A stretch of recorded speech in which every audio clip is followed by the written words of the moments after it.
할렐루야. 새벽 예배는 하나님을 깊이 만나는 아주 특별한 시간입니다. 예수왕국 복음 통일을 위해 한국 교회가 다시 새벽을 깨우며 부르짖기를 소망합니다. 예수왕국 복음 통일을 위해 한국 교회가 함께 부르짖어 새벽을 깨우며 다시 성령의 뜨거운 불을 회복하기를 간절히 소망합니다. 사도신경으로 하나님께 신앙 고백 드리겠습니다. 전능하사 천지를 만드신 하나님 아버지를 내가 믿사오며 그 외아들 우리 주 예수 그리스도를 믿사오니 이는 성령으로 잉태하사 동정녀 마리아에게 나시고 본디오 빌라도에게 고난을 받으사 십자가에 못 박혀 죽으시고 장사한 지 사흘 만에 죽은 자 가운데서 다시 살아나시며 하늘에 오르사 전능하신 하느님 우편에 앉아 계시다가 저리로서 산자와 죽은 자를 심판하러 오시리라. 성령을 믿사오며 거룩한 공회와 성도가 서로 교통하는 것과 죄를 사하여 주시는 것과 몸이 다시 사는 것과 영원히 사는 것을 믿사옵나이다. 아멘. 성령이여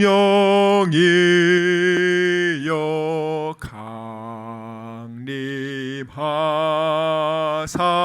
나를 감화하시고 애통하며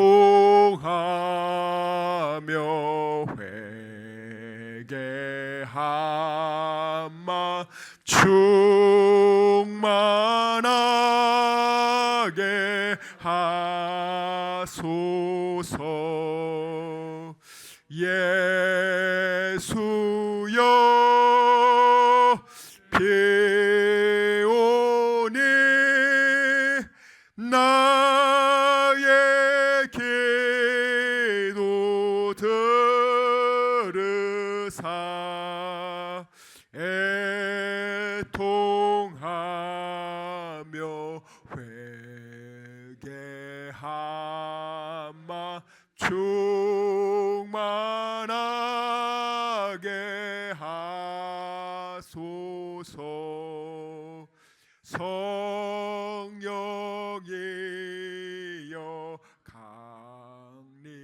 강림하사 그 신권능 주소서. 원하옵니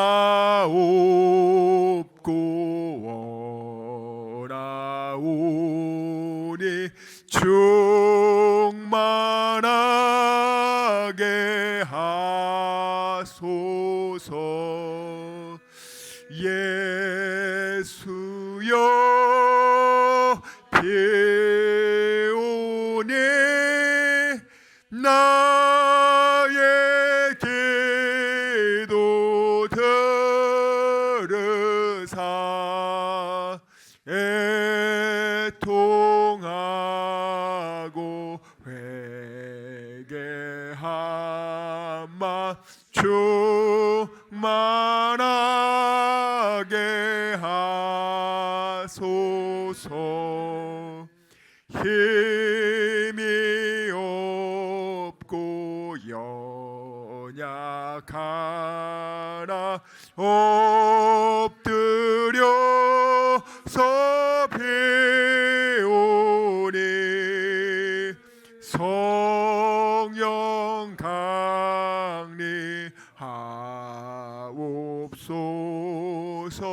충만하게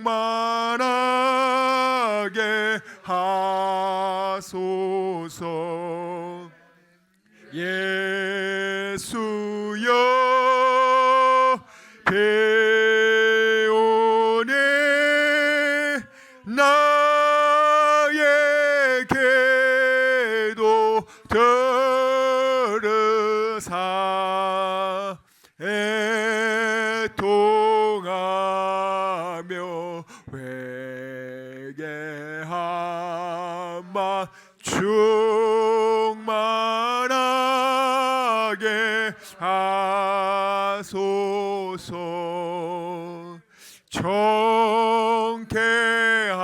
정케하고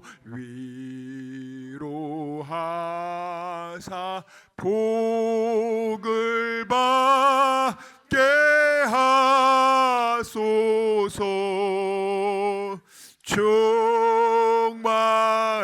충만하게 하시오니 무한 감사합니다. 예수여 배우니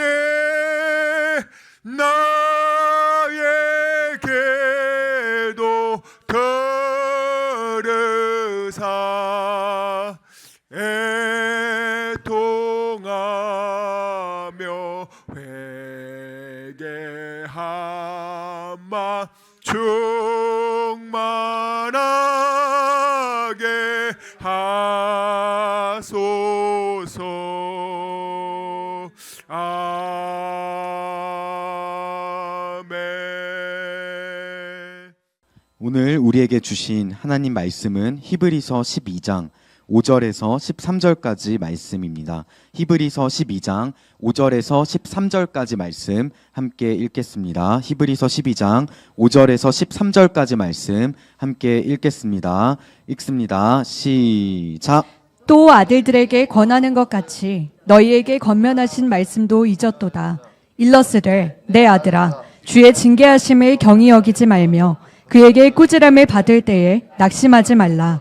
주께서 그 사랑하시는 자를 징계하시고 그가 받아들이시는 아들마다 채찍질 하심이라 하였으니 너희가 참음은 징계를 받기 위함이라. 하나님이 아들과 같이 너희를 대우하시나니 어찌 아버지가 징계하지 않는 아들이 있으리요. 징계는 다 받는 것이거늘 너희에게 없으면 사생자요 친아들이 아니니라. 또 우리 육신의 아버지가 우리를 징계하여도 공공하였거든 하물며 모든 영의 아버지께 더욱 복종하며 살려하지 않겠느냐. 그들은 잠시 자기의 뜻대로 우리를 징계하였거니와 오직 하나님은 우리의 유익을 위하여 그의 거룩하심에 참여하게 하시느니라. 무릇 징계가 당시에는 즐거워 보이지 않고 슬퍼 보이나 후에 그로 말미암아 연단받은 자들은 의와 평강의 열매를 맺느니라.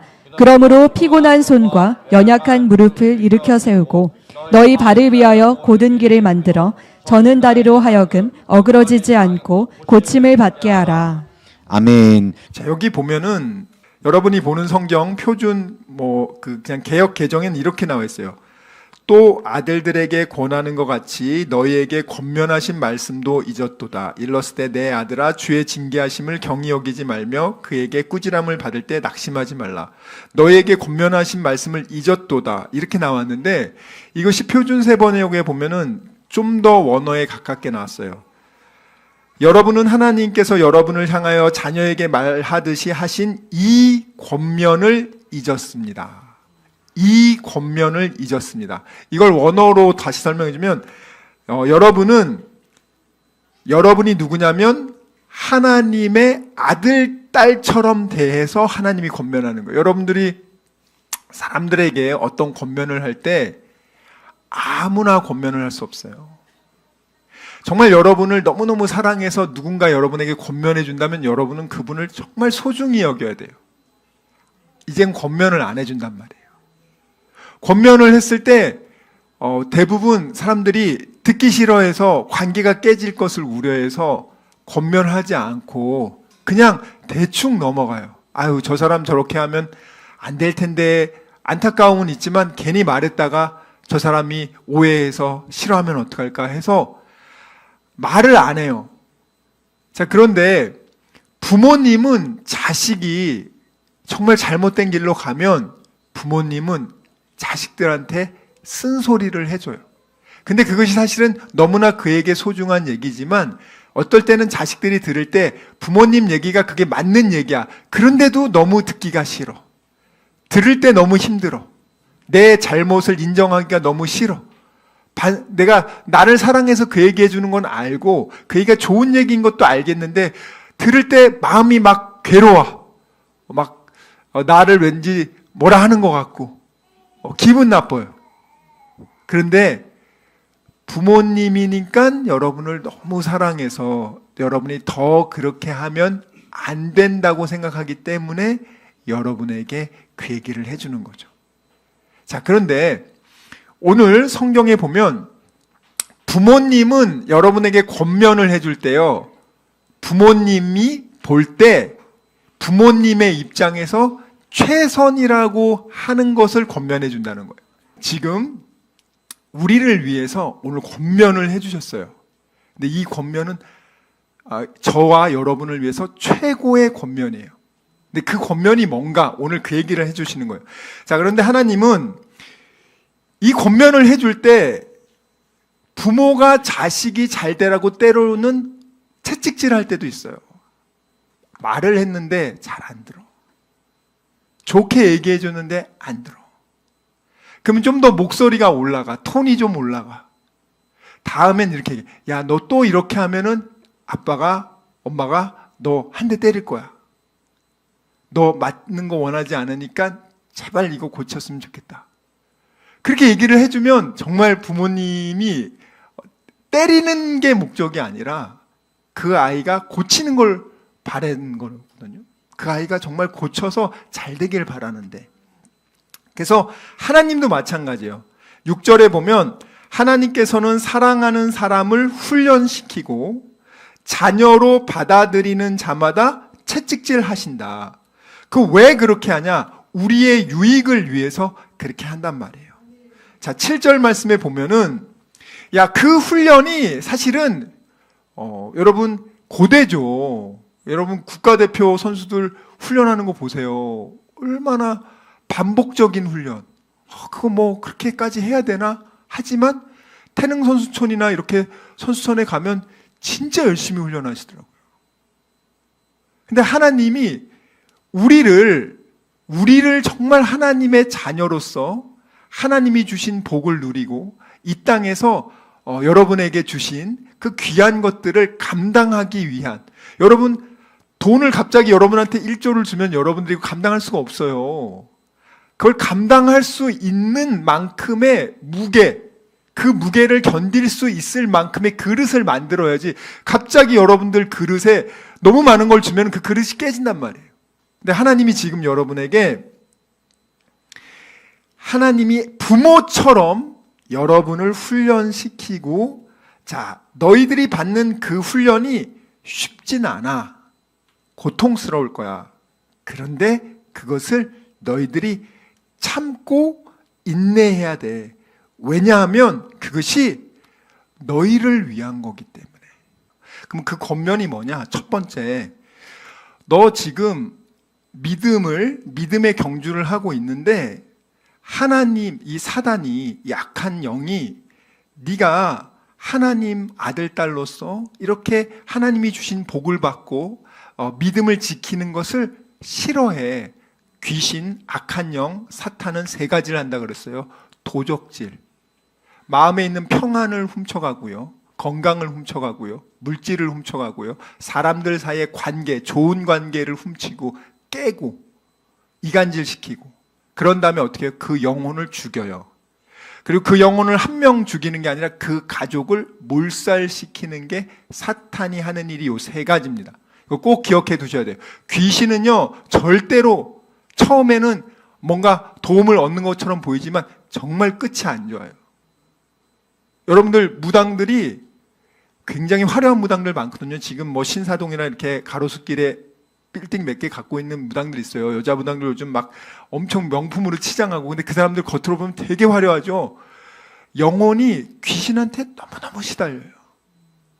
자기가 모시는 귀신한테 잘 보이기 위해서 정말 일주일에 그 사람들이 화려하게 보이지만 이틀 3일은 저기 산에 가가지고 기도해요. 기도.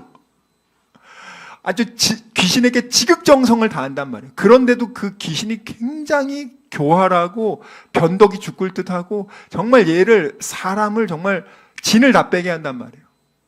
자, 그런데 이 사탄이 우리에게 얽매이기 쉬운 죄, 그 지뢰 같은 걸 만들어놔요. 그래서 여기에 하나님의 자녀들이 걸리게 만들어. 그러면 지금 여러분 가다가 경주를 하다가 발을 한번 삐었다고 생각해 보세요. 무거운 거를 짊어지고 또 발 모퉁이에 걸려서 넘어졌다고 생각해 보세요. 얼마나 아프겠어. 지금 그런 상태인 거예요, 지금. 무엇이 그것을 만들었어요? 죄. 자, 그 다음에 2절은 뭐냐면, 네가 그런 경주를 할 때 어떻게 그것을 인내하고 갈 수 있냐? 2절에 보면 예수님은, 하나님의 아들 예수님은 십자가를 지셨잖아요. 얼마나 부끄러워요. 여러분, 옷이 다 벗겨지고 십자가를 지는 거예요. 그것도 십자가를 질 때 못을 여기 이 손목뼈 8개 가운데에 박는단 말이에요. 한번 생각해 보세요. 세상의 최고의 권력자, 최고의 부자가 그렇게 비참한 꼴을 스스로 당합니까? 이 기독교라는 종교가 얼마나 독특하냐면, 이 세상에서 가장 힘이 센 사람이 우리같이 평범하고 보잘것없는 평범한 그냥 정말 죄인들을 위해서 자기 전 재산을 버리고 자기 자신조차 죽이고 우리를 살리는 거라면, 보통 세상은 힘 있고 권력 있는 사람들은요, 사람을 섬기는 게 아니라 갑질하죠. 세련되게 갑질하느냐, 노골적으로 하느냐. 언론이 있을 때는 괜찮은 척 하다가 언론이 안 볼 때는 강하게 하죠. 왜냐하면 내가 이렇게 갑질을 해도 넌 나한테 해를 못 입을 테니까. 내가 아무리 너를 짓눌러도 네가 뭘 할 수 있겠어. 난 힘이 있고 권력이 있는데. 이 세상에 지금 한번 보시라고요. 지금 세상이 우리 민주 자유사회인데 정말 여러분이 모든 것이 법대로 되고 그럽니까? 왜 대한민국이나 미국조차도 유전무죄, 무전유죄라는 말이 있고, 권력이 있으면은 사람들이 약육강식이에요, 여러분들. 지금 이렇게 이 현대 사회인데도 전쟁이 일어나고 있잖아요. 말도 안 되는 전쟁이 일어나고 있고, 사람이 계속 죽어나가고 있고, 사람들이 얼마나 이기적이냐. 힘 있는 사람이 힘 약한 사람을 배려하고 섬기는 그런 개념이 아니란 말이에요. 자, 그런데 예수님이란 분은 어떤 분이에요? 온 우주 만물의 주인이 자기 그 모든 것을 버리고 나같이, 우린 예수님 모른다 그랬잖아요. 나는 불교 신자였으니까. 난 예수님 믿는 사람들 다 사기꾼이고 나쁜 놈들이라고 배웠기 때문에 예수 믿는 사람들 오면 재수없다고 소금 뿌리던 사람인데, 그런 나조차에게도 예수님이 나가 하나님에게 그렇게 반항하고 하나님에 대해서 욕하고 싫어하던 나조차도 1살짜리 2살짜리가 반항하고 막 하면은 부모님이 막 때리고 죽입니까? 참아주잖아요. 1살짜리가 오줌 싸면은 너 왜 화장실 가서 오줌 싸야지, 지금 기저귀에 오줌 싸면서 걔를 때립니까? 아니에요. 기다려줘요. 인내심을 가지고 3살 4살 되면 또 설명을 해줘요. 자, 이제는 이렇게 가야 돼. 우리 부모도 그렇게 하는데 하나님이 어떻게 합니까? 우리가 하나님 없다고 맨날 말하고 하나님 막 욕하고 그랬는데도 꾹 참아줘요. 그리고 나서 제가 언젠가는 알 거야 하고 우리를 위해서 먼저 죽었어. 그 선물을 마련해 줬어. 네가 착한 일로 이 선물 못 사. 이건 받아야 돼. 그냥 값없이 주는 거야. 널 사랑해서. 자, 이렇게 만들어 놨어요. 2절 예수님은요, 자기의 부끄러움을요, 기쁨을 위해서 참았단 말이에요. 그 기쁨이 뭐예요? 하나님의 사랑하는 저와 여러분이 하나님의 자녀가 돼서 구원받는 것을 기대하는 마음으로. 부모님이요, 자녀를 위해서 아낌없이 교육을 시켜요. 돈이 없으면 심지어는 빚을 내서라도 공부시키고 잘 양육하는 이유가 뭡니까? 야, 이 치열한 현대사회, 생존 경영이 치열한데 내가 죽으면 우리 아들, 딸 뭐 먹고 사나? 내가 죽어도 이 정말 아주 삭막한 세상에서 얘 살아남기 위해서 뭐 하나, 기술 하나 가르쳐야 될 텐데, 뭐 하나 얘가 할 수 있도록 그걸 만들어줘야 될 텐데. 그래서 부모님이 직접 가르치시지 못할 때는 본인이 돈을 벌어서 어떻게든지 얘에게 집어넣어 주는 거예요, 여러분들. 그게 부모님 사랑이잖아요. 부모님이 여러분 괴롭히려고 그렇게 막 시키는 게 아니고, 이 세상이 어떻다는 걸 아니까 너희들이 이 치열한 세상 속에서 너가 좀 그래도 삶의 안정성을 지키길 원한다는 마음으로 하는 거예요. 근데 부모가 다 희생해요. 열심히 희생하고 부모의 노후 대책도 없어. 그냥 오직 자녀야. 여러분, 그 부모님이 왜 그렇게 하냐고요? 자녀가 그렇게 해서 잘 될 거를 기대하고 그것을 기뻐한단 말이에요. 내가 비록 우리 애 공부시키느라고 빚은 졌지만 우리 애가 지금 이렇게 대학교 가가지고 공부도 이렇게 잘하고 있고 내가 이 아이가 이렇게 하는 걸 보니까 너무 좋다. 우리 애 내가 조금만 더 대학교 공부 잘 시키고 그렇게 하면 얘 이제 취직하면은 이젠 얘도 자기 밥벌이 할 수 있겠다. 내가 그때까지가 조금만 더 참자. 인내하자. 사고 싶은 거 있으면 참자. 부모님들은 다 그렇게 해서 여러분들 키운 거예요. 예수님도 마찬가지라고요. 내 아들, 딸이 지옥 가는 것을 볼 수가 없어. 내가 죽어서라도 얘 살려야겠다. 그 기쁨을 가지고 참았어요. 자, 3절에 보면은 우리가 이렇게 전도도 하고 사람들에게 좋은 소식을 전하는데 사람들이 비웃는단 말이에요, 여러분들. 정말 기쁜 소식을 전해주는데 무시하고 당신 신고하겠다고 완전 정신병자 취급하고 요즘 그래요, 여러분들. 다른 나라 영국이나 이런 나라들은 지금 전도하면 깜빵에 들어가요, 지금 감옥에. 아니, 기쁜 소식. 우리가 나쁜 일을 한 게 아니잖아요. 당신이 죄에서 자유함을 얻기 위해서 이 예수님을 내 삶의 구원자로 받아들이면 됩니다. 어떤 착한 일로 그걸 덮는 게 아닙니다. 이렇게 얘기해 주는 것도 못하게 지금. 이 얘기만 해도 지금 감옥에 가요. 그 심지어는 동성연애는 하나님이 싫어합니다. 하나님 창조 질서에 위배되는 거 하지 마세요. 오히려 그렇게 해서 에이즈 걸리고 여러분 온 가족이 그렇게 정말 심각한 대가를 치르지 않습니까? 우리 그렇게 하지 맙시다. 이렇게만 얘기해도 감옥에 가요. 자, 3절에 보면 죄인들이 하나님을 어떻게 거역한 것을 참으신 것을 생각하라. 제가 예전에 7살 때 예수 믿는 사람 와서 재수없다고 소금을 뿌렸어요. 예수님 그걸 보더니 이놈의 자식이 내가 널 위해서 죽었는데 감사한 줄 모르고 소금을 뿌려? 이 인간은 안 되겠다. 번개를 내려서 죽여야지. 해서 번개 쳐서 내가 죽었다고 해서 그런 예수님이 아니란 말이에요. 하다못해 부모도요, 자식이 속을 박박 긁어. 이 인간 진짜 어떻게 이렇게 부모 속을 이렇게 모르고 지 잘 되라고 얘기하는데도 이렇게 안 듣냐. 그러면 부모님도 화가 나는 거예요. 이 인간은 진짜. 그렇다고 해서 부모님이 자식 죽입니까? 쿡 참고 기도하고 그래 하면서 정말 그 인내한단 말이에요. 그 자식이 깨달을 때까지. 여러분 4절 보세요. 우리가 죄와 싸우되 아직 피 흘리기까지, 피 흘리는 그 지점까지 아직 우리 그 죄와 싸우지 않았다. 그 말은 뭐예요? 여러분 복음을 전할 때요, 여러분들이 심지어는 뺨을 맞을 수도 있고요, 복음을 전하는데 심지어는 죽임을 당할 수도 있어요. 우리나라는 아직 죽이지는 않거든요.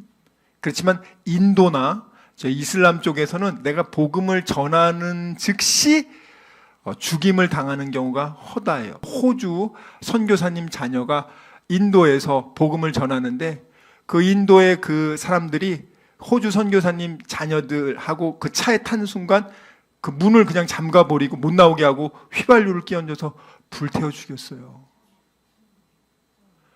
여러분 참 놀랍게 기독교가 하루에 몇 명이 예수님을 전하다가 예수님을 믿는다는 이유로 죽는지 아세요?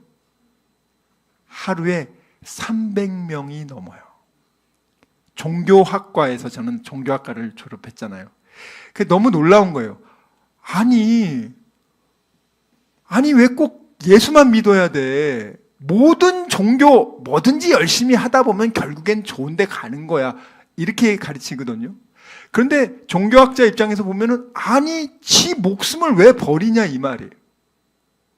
아니 그냥 자기를 위해서 종교 생활하는 건데 지 목숨을 잃으면서까지 그걸 왜 그런 이상한 짓을 하냐. 얘들은 정말 독선적이고 폐쇄적이고 이상한 종교다 이렇게 얘기한단 말이에요. 기독교에 대해서. 근데 기독교가 유일하게 순교자, 그러니까 난 예수를 믿는데 저는 믿음을 안 버리겠습니다. 이렇게 해서 지금 전 세계에서 하루 곳곳에 죽임을 당하는 분이 300명이에요. 그래서 1년에 10만 명이 넘거든요.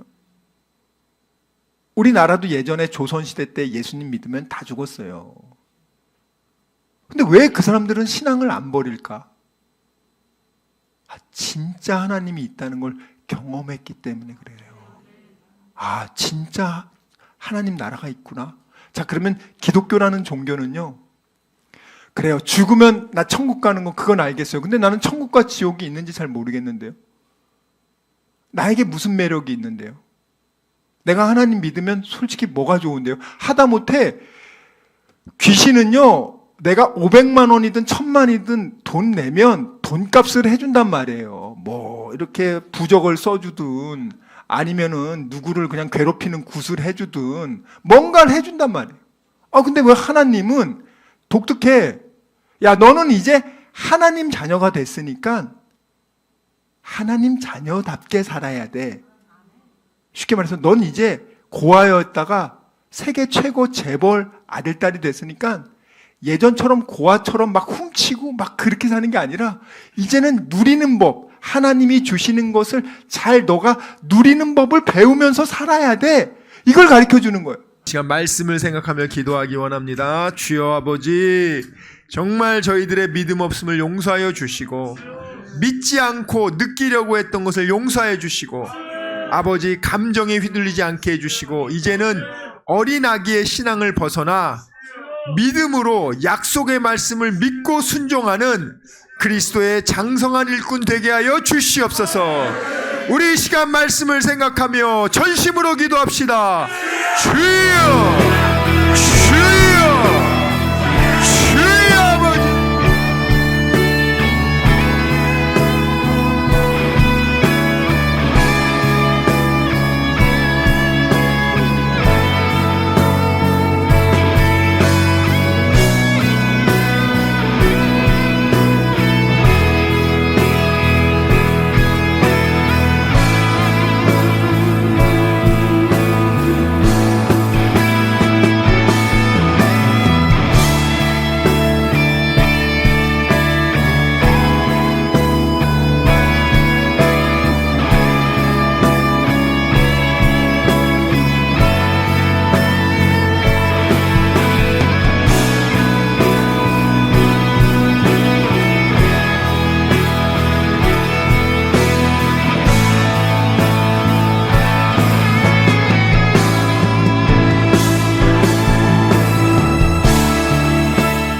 아버지, 이 시간 아픈 곳에 손을 얹었습니다.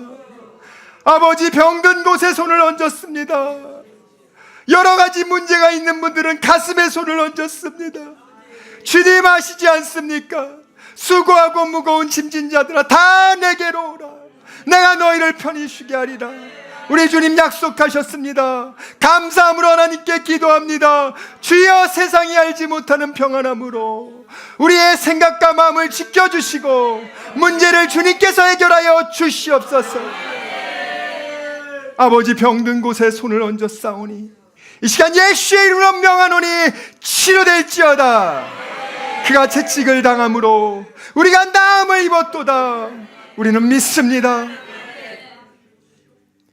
지금은 우리 주 예수 그리스도의 은혜와 하나님의 사랑과 성령님의 교통하심이 오직 의심하지 않고 감사함으로 하나님께 기도하기로 다짐하고 결단한 여기 모인 우리 모두와 다니엘 비전교회 귀한 성도들과 함께 예배드리는 모든 분들의 가정과 일터와 범사 위에 지금부터 영원토록 함께 있을지어다. 아멘.